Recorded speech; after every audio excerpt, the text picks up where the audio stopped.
Shalom, haleluya, puji Tuhan.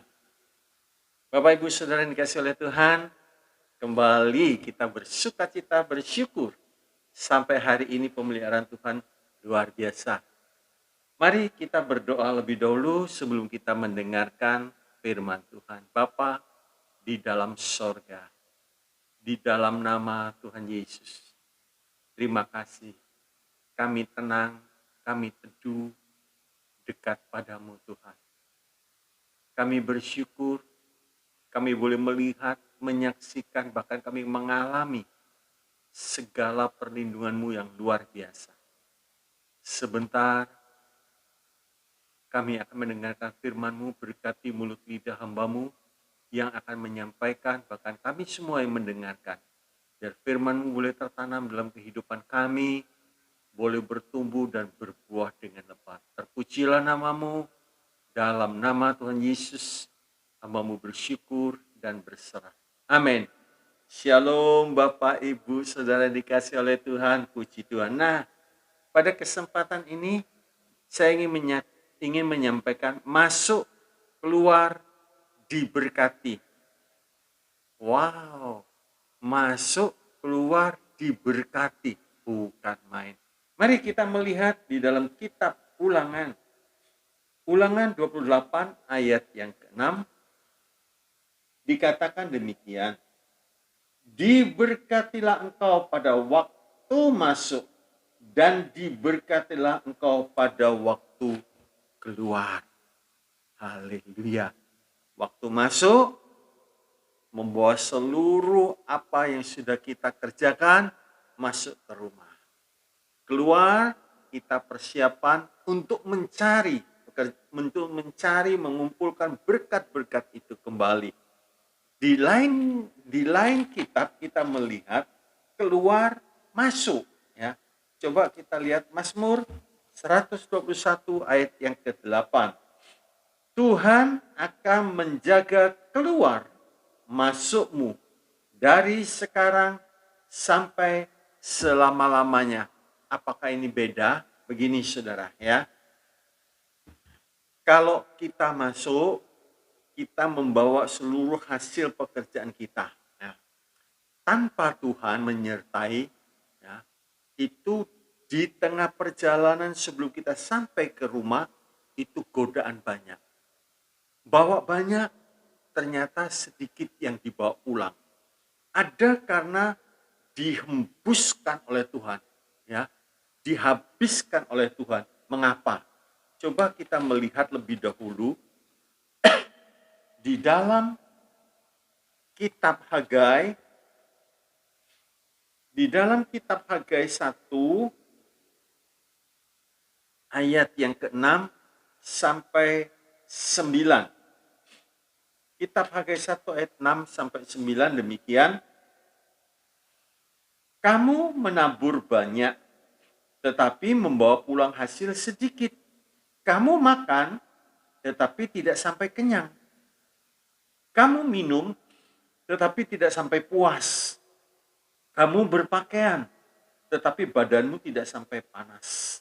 Dan orang yang bekerja untuk upah, ia bekerja untuk upah yang ditaruh dalam pundi-pundi yang berlobang. Beginilah firman Tuhan semesta alam. Perhatikanlah keadaanmu. Jadi, naiklah ke gunung, bawalah kayu dan bangunlah rumah itu. Maka aku akan berkenan kepadanya dan akan menyatakan kemuliaanku di situ. Firman Tuhan. Kamu mengharapkan banyak tetapi hasilnya sedikit, dan ketika kamu membawanya ke rumah, aku menghembuskannya. Oleh karena apa? Demikianlah firman Tuhan semesta alam. Oleh karena rumahku yang tetap menjadi reruntuhan, sedang kamu masing-masing sibuk dengan urusan rumahnya sendiri. Nah, Tuhan memberitahu di sini. Karena orang ini bekerja fokus hanya untuk kepentingan dirinya sendiri. Dia kumpulkan, dia tidak mau tahu. Baik pembangunan rumah Tuhan secara fisik yaitu gereja, dan secara rohani yaitu tubuh kita ini bait Allah. Nah, kalau kita tidak peduli dengan pembangunan bait Allah, maka Tuhan menghembuskan apa yang sudah dikumpulkan, dihembuskan. Hasilnya boleh dikatakan sedikit sekali. Ya. Tadi kita sudah baca, minum gak sampai puas, berpakaian tidak sampai panas. Nah, ini yang Tuhan ingin kita mengetahui. Masuk, keluar. Kalau disertai Tuhan, itu menjadi sukses besar. Kita mesti memperhatikan rumah rohani kita. Jangan dibiarkan terbengkalai. Karena sibuk terus. Mencari hal-hal jasmani, lupa mempersiapkan hidup ini. Nah, kita akan melihat bagaimana caranya masuk, keluar, diberkati Tuhan. Bagaimana caranya masuk, keluar, diberkati Tuhan. Kalau kita mau cari lebih dahulu kerajaan surga dan kebenarannya, artinya hidup benar, maka segala yang kita butuhkan, baik itu hal-hal yang fana, itu akan ditambahkan dalam hidup kita. Ya. Di sini juga termasuk segala pertolongan Tuhan untuk hal-hal yang fana. Nah, jadi penekanannya Tuhan lebih dahulu, Tuhan lebih utama. Ya. Bukan kita sibuk dalam pekerjaan bagus. Ya. Kita rajin bekerja bagus. Tapi kalau tidak ada waktu untuk pemeliharaan tubuh secara rohani, membangun bait Allah ini, maka apa yang didapatkan oleh orang tersebut akan dihembuskan. Akhirnya kosong. Akhirnya nol, saudara. Ya, hari ini kita diperingatkan supaya kita mengutamakan dulu Tuhan Yesus di atas segala-galanya. Kalau kita sudah dapat Tuhan, maka yang fana itu akan ditambahkan. Artinya yang fana itu sebagai bonus, sebagai ekstra. Yang terutama yang kita harus miliki adalah keselamatan dari Tuhan. Artinya kerajaan surga. Kalau kita sudah dapat keselamatan kerajaan surga, kita tidak perlu pusing. Kita tidak perlu takut ya untuk hal-hal yang fana. Kita sering mendengar kalau beli kendaraan ini dapat bonus jaket, dapat bonus helm, dapat tas pinggang dan seterusnya. Tapi harus beli yang utama. Beli kendaraan, maka bonusnya akan didapat. Jangan dibalik. Minta bonus, tetapi tidak mau yang utama. Nggak akan dapat, saudaraku. Nggak akan dapat. Pokok yang utama yaitu keselamatan. Ya, sebab kalau kita hanya kejar bonus, firman Tuhan mengatakan alangkah sulitnya orang kaya masuk dalam kerajaan sorga. Itu Matius 19 ayat yang ke-23 dikatakan demikian. Ini ada orang muda yang kaya datang kepada Tuhan dan dia tanya segala macam. Tuhan memberikan nasihat kepada dia. Ya, memberikan nasihat kepada dia. Di dalam Matius 19 ayat 21, jikalau engkau hendak sempurna, pergilah jualah segala milikmu dan berikanlah itu kepada orang-orang miskin. Maka engkau akan beroleh harta di surga. Kemudian datanglah kemari dan ikutlah aku. Saudara perhatikan, ketika orang muda itu mendengar perkataan itu, pergilah ia dengan sedih sebab banyak hartanya. Yesus berkata kepada murid-muridnya, Aku berkata kepadamu, sesungguhnya sukar sekali bagi seorang kaya untuk masuk ke dalam kerajaan sorga. Haleluya. Jadi di dalam Matius 19:21 sampai 23, Tuhan memberitahu, bukan Tuhan anti orang kaya, tidak. Ya. Tapi untuk apa mendapat kekayaan, mendapat seluruh dunia kalau jiwanya binasa? Nah, ini Tuhan tidak mau. Tuhan ingin dapat dulu keselamatan, dapat dulu kerajaan surga, yang lain ditambahkan. Haleluya. Ya. Yang penting kalau kita melihat, saudaraku, bagi orang seperti ini yang di dalam Matius 19, saudaraku, itu hal yang fana, hal yang bersifat materi, itu yang diutamakan. Jangan sampai kita terbalik, kita sebagai pengikut Kristus, jangan dibalik. Dapatkan Tuhan lebih dahulu. Berkat Tuhan tidak seperti itu. Ya. Berkat Tuhan itu selalu sepasang, yang tampak dan yang tidak tampak, rohani dan jasmani, satu set, sepasang. Haleluya.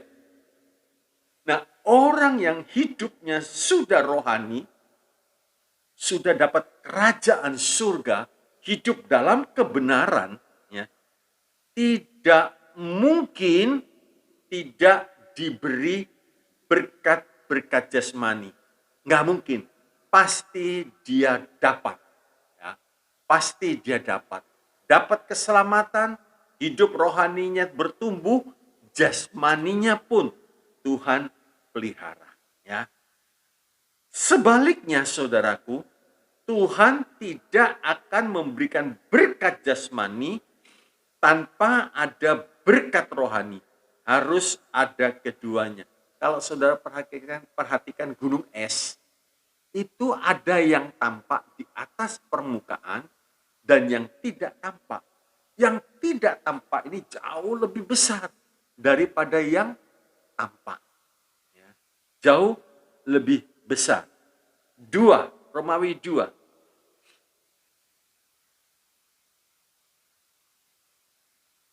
Tadi bagaimana caranya masuk keluar diberkati Tuhan? Romawi 1, sekarang Romawi 2. Belajar dari pengalaman yang lalu. Ya. Hidup kita sekarang ini kumpulan-kumpulan dari hari-hari yang lalu, dan petiklah, ambillah sebuah pelajaran, karena ini sudah kita lewati atau menjadi sejarah dalam kehidupan kita. Nah, hari-hari yang lalu itu ada hal-hal yang pahit, ada hal-hal yang manis. Ya. Ada orang-orang yang menimbulkan kepahitan dan kemanisan dalam hidup kita. Sebab itu kita perlu belajar dari pengalaman yang lalu. Satu, hal-hal yang pahit. Misalnya dalam Matius 2 ayat 18,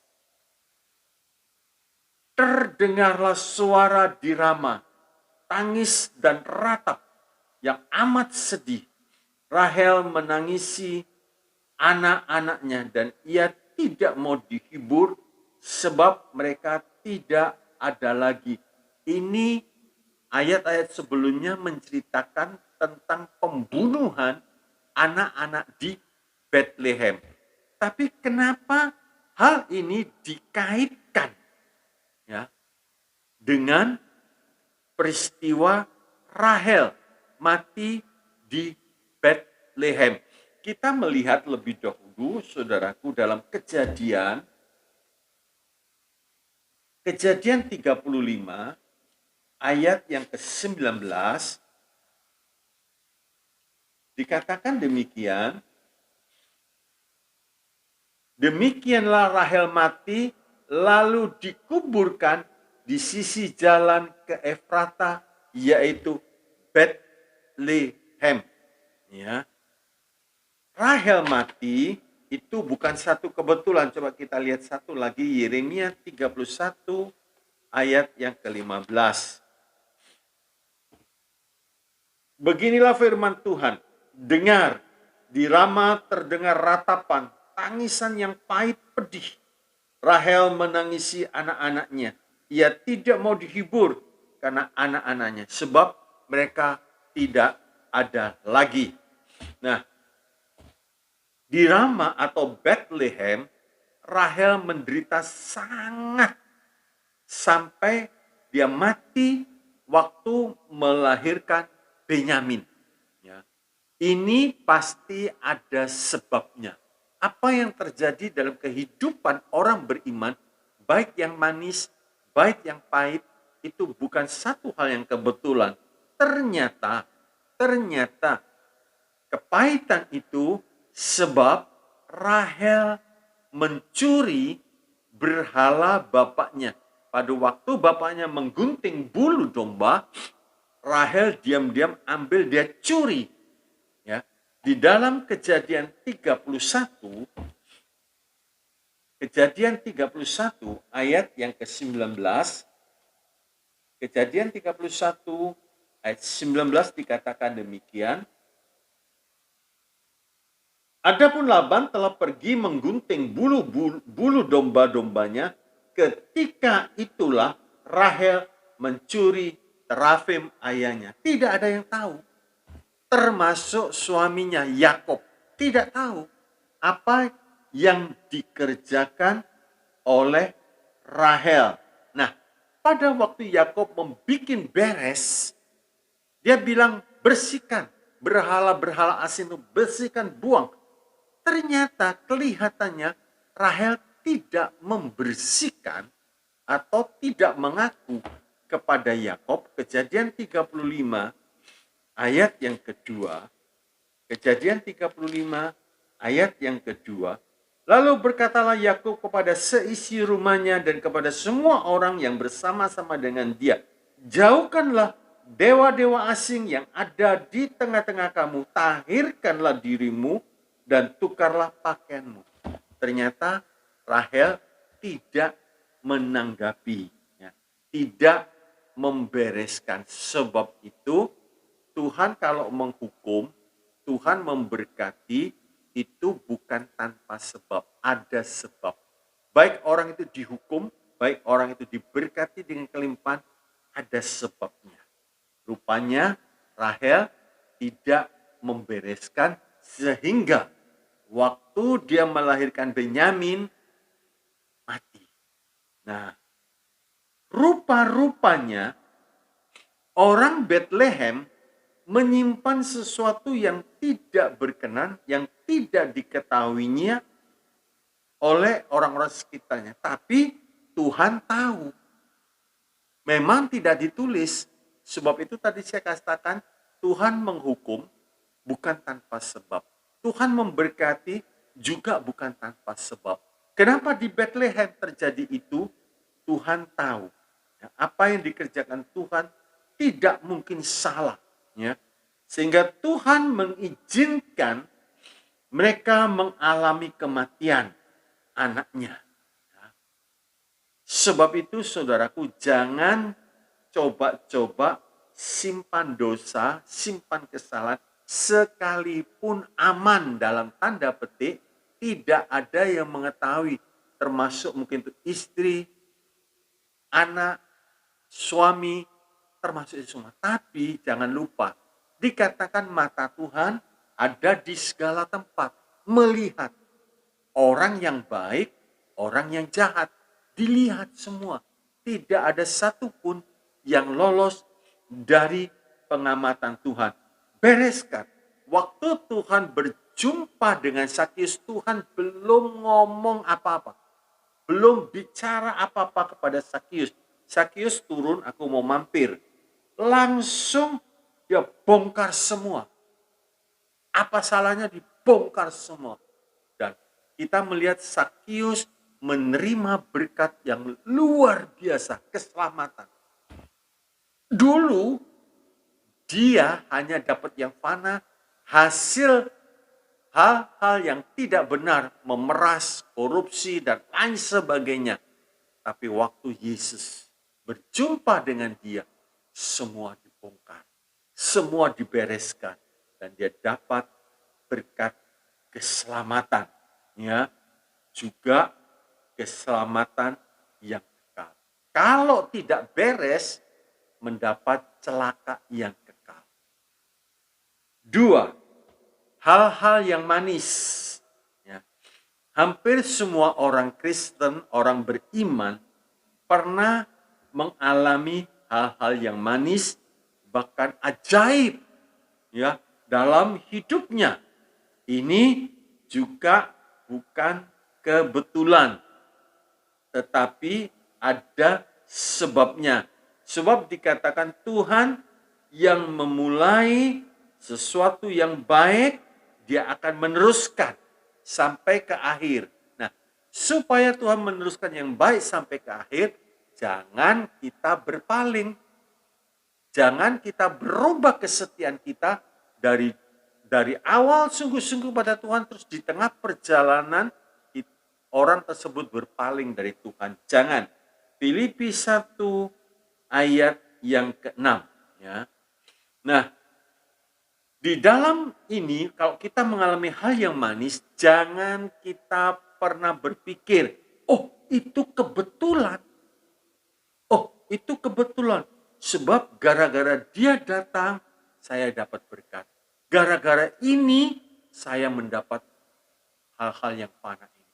Tidak ada yang kebetulan. Semua dari Tuhan asalnya, dan berterima kasihlah. Ya. Tuhan bisa suruh orang-orang itu mampir ke tempat kita. Semua dalam kontrol, semua dalam pengawasan Tuhan. Sebab itu kalau kita menerima yang baik maupun yang pahit, tanya Tuhan. Ya. Daud bisa mengalahkan Goliat itu bukan kebetulan. Daud sadar, Daud yakin kemampuannya pasti tidak akan bisa mengalahkan Goliat, ya. Tapi Daud bersyukur, ya. Hari-hari yang lalu yang merupakan sejarah bagi dia itu menjadi ukuran. Dia berkata, kalau hari yang lalu Tuhan sudah tolong dia untuk mengalahkan beruang, untuk mengalahkan singa, ya. Tuhan yang sama itu pasti bisa menolong Daud untuk mengalahkan Goliat. Berkat Tuhan bukan hanya sekali saja. Sebab itu kita jangan pernah berpikir, oh kebetulan saya ambil 5 batu. Tidak, saudara. Daud mengatakan, engkau datang, pedang, tombak, dan sebagainya. Tapi Daud berkata, aku datang dalam nama Allah Israel yang kau hinakan. Haleluya. Haleluya. Pakai nama Tuhan Yesus. Ya. Kita bisa berkata, Tuhan, kalau dulu Tuhan menyertai, kalau dulu Tuhan memberkati, hari ini juga aku yakin Tuhan Yesus pasti tetap memberkati aku. Asal kita hidup terus seturut kehendak Tuhan, ya. Hidup dalam jalan Allah. Haleluya. 3. Orang-orang yang membuat kepahitan, ya. Selalu saja ada orang yang membuat kepahitan. Itu juga dalam pengawasan Tuhan. Tuhan izinkan dia masuk dalam riwayat hidup kita, itu bukan satu kebetulan. Kalau kita sebagai umat Tuhan, bagaimana reaksi kita, bagaimana sikap kita menghadapi orang-orang yang tidak menyenangkan ini, ya. Orang-orang yang bikin kita susah. Kita menghadapi orang seperti ini, kita boleh menghindar. Kita harus cerdik seperti ular, tapi kita tulus seperti burung merpati. Matius 10 ayat yang ke-16. Kalau tetap tidak bisa menghindar, hadapi dalam pimpinan Roh Kudus. Sebab firman Tuhan berkata, Firaun itu ada karena diizinkan Tuhan. Bukan satu kebetulan. Roma 9 ayat yang ke-17. Sebab kitab suci berkata kepada Firaun, itulah sebabnya aku membangkitkan engkau, yaitu supaya aku memperlihatkan kuasaku di dalam engkau, dan supaya namaku dimasyhurkan di seluruh bumi. Haleluya. Ya. Nah, hadapi, saudara. Kalau kita memang tidak bisa menghindar, hadapi. Kita percaya segala sesuatu terjadi tidak ada yang kebetulan. Dan pasti menjadi kebaikan bagi orang yang bisa mengasihi Tuhan. Yusuf punya saudara yang jahat. Yusuf diganggu sedemikian rupa. Saudaranya iri, saudaranya kejam. Itu juga bukan satu kebetulan. Saudara perhatikan, kalau tidak ada saudara yang jahat, kita jangan cari-cari hal-hal seperti ini. Kalau itu sempat mampir, bukan satu kebetulan. Kalau tidak ada saudara yang jahat, tidak mungkin Yusuf bisa naik ke istana Firaun. Gara-gara saudara yang jahat ini, Yusuf naik dan timbul satu bangsa Israel.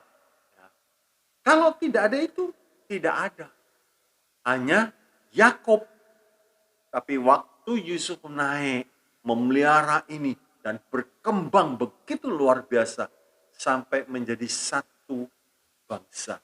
Jadi kalau kita melihat orang jahat mampir dalam hidup kita, bukan kebetulan. Bersyukurlah. Bersyukurlah. Ya. Kalau orang itu ada di dalam rumah kita, di dalam pekerjaan kita, ya, di dalam keluarga kita, itu bukan satu kebetulan. Tuhan mau kalau kita menderita karena kebenaran, maka roh kemuliaan Tuhan ada di dalam kehidupan kita. Seperti Yusuf. Dalam 1 Petrus 4 ayat 14. Kita akan baca Roma 8 ayat 17 sampai 18. Dan jika kita adalah anak, maka kita juga adalah ahli waris. Maksudnya, orang-orang yang berhak menerima janji-janji Allah yang akan menerimanya bersama-sama dengan Kristus, yaitu, nah perhatikan, yaitu jika kita menderita bersama dengan Dia, supaya kita juga dipermuliakan bersama dengan Dia. Ingat, kalau kita menderita karena Kristus, itu berarti menderita karena kebenaran, bukan karena kesalahan. Kadang-kadang orang menderita karena mulutnya, karena sikapnya. Mulut ngomong sembarangan, akhirnya menuai apa yang ditabur lewat perkataan. 18. Sebab aku yakin bahwa penderitaan zaman sekarang ini tidak dapat dibandingkan dengan kemuliaan yang akan dinyatakan kepada kita. Haleluya. Nah, yang keempat, ada orang-orang yang menjadi berkat bagi kita. Selain ada yang pahit, ada juga orang-orang yang menjadi berkat bagi kita. Wah, ini pasti jadi rebutan, saudara ya. Siapa yang nggak mau kalau orang itu datang menjadi berkat buat kita? Pasti menjadi rebutan ya. Karena jelas dia datang untuk memberkati. Nah, Tetapi berkat dari Tuhan tidak selalu seperti itu, ya. Tidak selalu seperti itu. Bukan seperti yang dipikirkan orang dunia atau Kristen kanak-kanak. Jadi kalau ada orang tanya, wah siapa ya? Siapa yang jadi berkat? Oh, dia punya toko emas. Oh, dia punya pabrik. Oh, dia punya real estate dan seterusnya. Bukan. Kadang-kadang, saudaraku, orang itu hina, orang itu kecil, orang itu tidak dianggap, seolah-olah tidak ada gunanya. Tetapi kalau kita menolong, kalau kita memperhatikan, ternyata secara tidak langsung itu membawa berkat bagi kita, sebab apa yang kita kerjakan bagi orang seperti ini karena Tuhan, itu perbuatan kita tidak sia-sia. Ya, kita diingat, dan kalau Tuhan yang mengingat kita, pasti berkat itu datang. Matius 25 ayat yang ke-40. Matius 25 ayat yang ke-40. Dan raja itu akan menjawab mereka, aku berkata kepadamu, sesungguhnya segala sesuatu yang kamu lakukan untuk salah seorang dari saudaraku yang paling hina ini, kamu telah melakukannya untuk aku. Satu contoh, waktu Daud sampai di Siklag, ternyata terbakar semua, habis. Tidak ada sisa. Istri, anak, semua ditawan. Kambing dombanya semua dirampas. Dan tidak meninggalkan jejak. Siapa yang mengambil, siapa yang melakukan, tidak ada yang tahu. Tapi Tuhan izinkan seorang yang kecil, yang tidak berarti, yang hampir mati, ternyata itu membuka rahasia yang besar itu. Sehingga Daud tertolong. 1 Samuel 30 ayat 11 sampai yang ke-12. 1 Samuel 30 ayat 11 sampai 12. Kemudian mereka menemui seorang Mesir di padang, lalu membawanya kepada Daud. Mereka memberi dia roti, lalu makanlah ia. Kemudian mereka memberi dia minum dan memberikan kepadanya sepotong kue ara dan 2 buah kue kismis. Dan setelah dimakannya, ia segar. Ia segar kembali sebab ia tidak makan dan minum selama 3 hari, 13. Kemudian bertanyalah Daud kepadanya, budak siapakah engkau? Dari manakah engkau? Jawabnya, aku ini seorang pemuda Mesir, budak kepunyaan seorang Amalek. Tuanku meninggalkan aku karena 3 hari yang lalu aku jatuh sakit. 14. Kami telah menyerbu tanah Negeb, orang Kreti dan daerah Yehuda dan tanah Negeb Kaleb, dan Siklag telah kami bakar habis. Nah, akibat Daud menolong orang yang tidak berarti, dalam tanda petik, orang yang terbuang 3 hari tidak makan, tidak minum, itu sekarat, saudara. Nah, Daud sendiri dalam keadaan terjepit, masih sempat-sempatnya menolong. Ini diperhitungkan Tuhan. Apa yang kita kerjakan, apa yang kita perbuat untuk orang yang paling hina, paling kecil, karena Tuhan. Tuhan memperhitungkan. Akhirnya lewat budak ini terbongkar semua. Misteri itu terbongkar semua. Siapa yang membakar? Ketahuan sekarang. Haleluya. Haleluya. Ya. Orang yang menjadi berkat yang dikirim Tuhan ini datang kalau kita tetap di jalan Tuhan. Ya. Daud dikatakan memperkuatkan dirinya, dia tetap berharap pada Tuhan, sekalipun sudah habis, dia tetap percaya kepada Tuhan. Akhirnya Tuhan menunjukkan. Kolose 1 ayat yang ke-10. Kolose 1 ayat yang ke-10. Dikatakan demikian, sehingga hidupmu layak di hadapannya, serta berkenan kepadanya dalam segala hal, dan kamu memberi buah dalam segala pekerjaan yang baik, dan bertumbuh dalam pengetahuan yang benar tentang Allah. Ya, hidup kita layak. Waktu susah, waktu sudah tidak berdaya, Tuhan lihat. Tuhan mau dengar apa yang keluar dari mulut kita. Ternyata Daud hidupnya berlayak. Hidupnya berkenan kepada Tuhan. Sebab itu Tuhan mencurahkan berkat-Nya. 3. Romawi 3. Kesempatan terbatas. Ya. Hidup di dunia ini memang tidak mudah. Tidak mudah, saudara. Tetapi, saudaraku, ini merupakan kesempatan emas untuk masuk dalam kemuliaan kekal di sorga. Sebab itu, saudara, selagi kita masih bisa bernapas, ya, masih bisa melakukan aktivitas, kita ingat, kesempatan ini terbatas.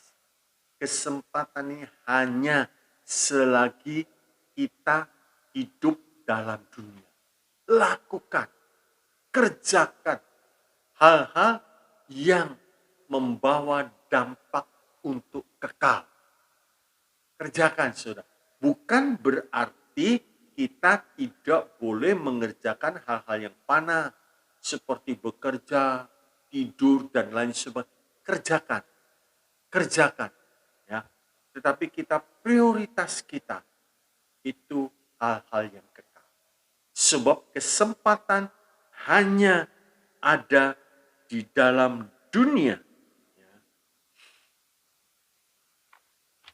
Di dalam dunia, Tuhan juga memberi hal-hal yang mulia, yang indah, kalau kita mau taat. Ya. Kalau kita mau berada di dalam jalan Tuhan. Selain nanti kita kembali ke dalam kerajaannya, juga selagi kita hidup di dalam dunia, Tuhan memperlengkapi, Tuhan memberikan kemuliaannya bagi orang tersebut yang mau taat. Pakai, saudaraku. Sebab itu dikatakan ibadah itu berguna untuk hal yang sekarang dan yang akan datang. Bukan hanya untuk hal yang akan datang saja, tapi untuk hal-hal yang sekarang. Tuhan cukupkan, Tuhan perlengkapi. Itu menjadi satu kemuliaan bagi kita. Ya. Orang lain setengah mati, saudara. Hidup dalam goncangan. Kita dijaga, kita diberkati, kita dilindungi oleh Tuhan. Itu kemuliaan bagi orang yang taat kepada Tuhan. Nah, tapi kita mesti melihat ada kesempatan pribadi selagi kita hidup dalam dunia ini, ada kesempatan pribadi itu berarti sampai orang tersebut mati. Itu kesempatan pribadi. Masing-masing orang mendapat kesempatan yang berbeda. Kita sering mendengar, loh, masih usia 30 sudah dipanggil Tuhan. Ada lagi, sudah usia 85 tahun baru dipanggil Tuhan.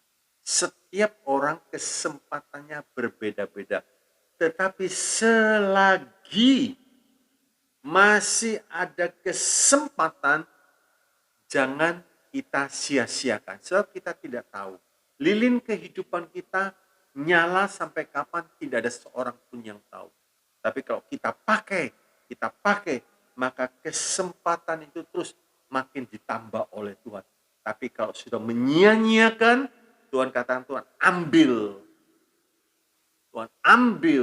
Tuhan pindahkan, Tuhan berikan kepada orang yang mengeluarkan buah. Sebab itu jangan sembrono, oh saya masih muda, nggak mungkin, nggak mungkin. Masih kuat, nggak mungkin. Hidup ini adalah kesempatan. Ya, jangan sembarangan. Nah, juga ada kesempatan yaitu sampai pengangkatan. Tuhan Yesus datang kembali mengangkat kita semua. Ini akhir kesempatan orang beriman. Haleluya. Sebab itu kita harus memakai dengan baik. Ya. Yang sudah berikan, jadi kita tunggu kedatangan Tuhan, tapi kesempatan secara pribadi juga kita pakai. Ya. Jangan sampai kesempatan pribadi disia-siakan terus menunggu pengangkatan. Nggak mungkin, saudaraku. Pakai kesempatan pribadi dengan sebaik-baiknya dan harapkan nanti pada waktu Tuhan Yesus datang, kesempatan itu kita terima. Ada satu pengangkatan, ada satu pertemuan di udara bersama dengan Tuhan Yesus.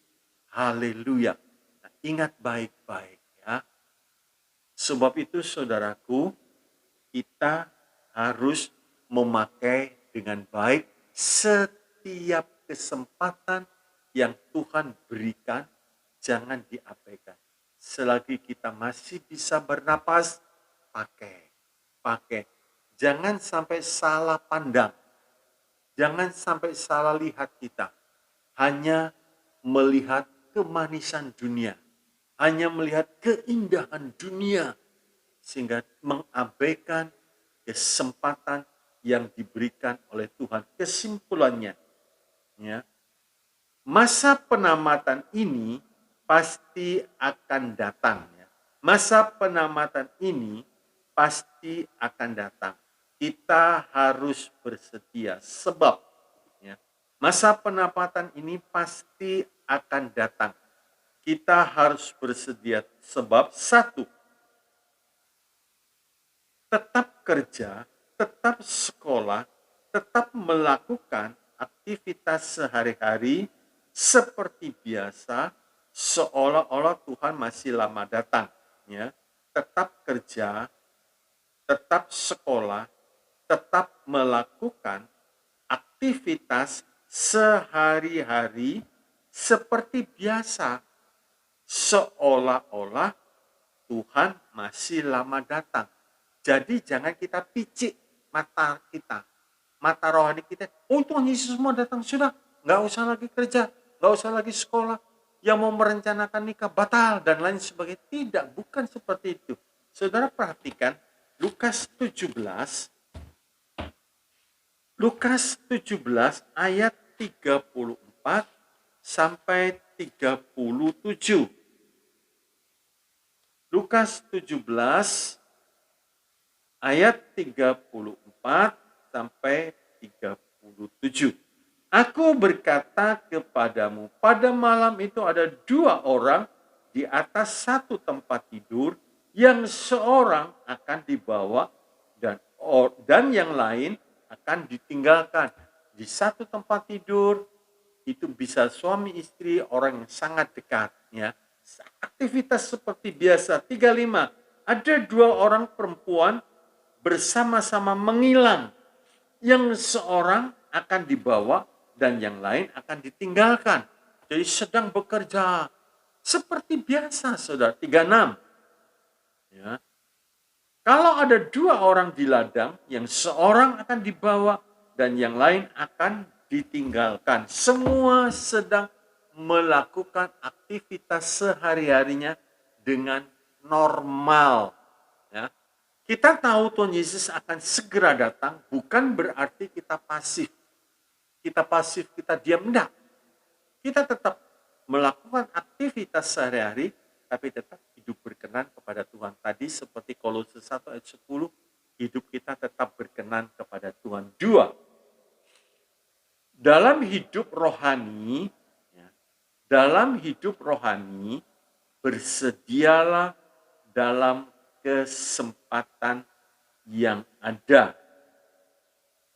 Seolah-olah besok terjadi pengangkatan. Dalam hidup rohani, bersedialah dalam kesempatan yang ada, seolah-olah besok terjadi pengangkatan. Amos 4 ayat 12. Bersiaplah untuk bertemu dengan Allahmu, hai Israel. Jadi saudaraku, dalam hidup rohani kita harus bersedia dalam kesempatan yang ada. Tidak peduli, mungkin orang itu sudah tua, sampai masa tua dia tetap berbuah. Sampai masa tua dia segar dan kuat untuk memberitakan Tuhan itu baik. Bukan berarti kalau sudah tua terus nganggur. Tidak, kita harus bersedia. Bersedia. Selagi masih ada nafas di lubang hidung, bersedia. Mungkin aktivitas jasmani kita sudah nggak bisa, tapi kita bisa berdoa. Doakan anak kita, doakan mantu kita, doakan cucu-cucu kita. Nah, itu bersedia. Tuhan tolong, Tuhan berkati, Tuhan lindungi. Biar dia sungguh-sungguh mengiring Tuhan. Ini satu doa. Ya, mungkin orang itu sudah tua, ya pasti kalau orang sudah tua 85-90 tahun, ya disuruh kerja apa sudah susah. Jalan pun kemungkinan susah jalan, tapi bisa berdoa. 3, kalau kita bersedia, tetapi Tuhan masih lama datang. Kalau kita bersedia, tetapi Tuhan masih lama datang, kita tidak rugi. Justru lebih untung dan mulia untuk kekal. Kalau kita bersedia, tetapi Tuhan masih lama datang, kita tidak rugi, justru lebih untung dan mulia untuk kekal. Sebab apa? Berarti kesempatan itu ditambah. Nah, bagi orang rohani kesempatan ditambah itu ditukar untuk memperoleh, untuk memproduk hal-hal yang kekal. Untuk hal-hal yang kekal. Makin lama dia makin bersedia. Untung akhirnya segala perbuatannya ikut menyertai dia. Haleluya. Haleluya. Jadi Bapak Ibu Saudara yang dikasih oleh Tuhan, sebab itu tadi dikatakan masuk keluar diberkati. Ya.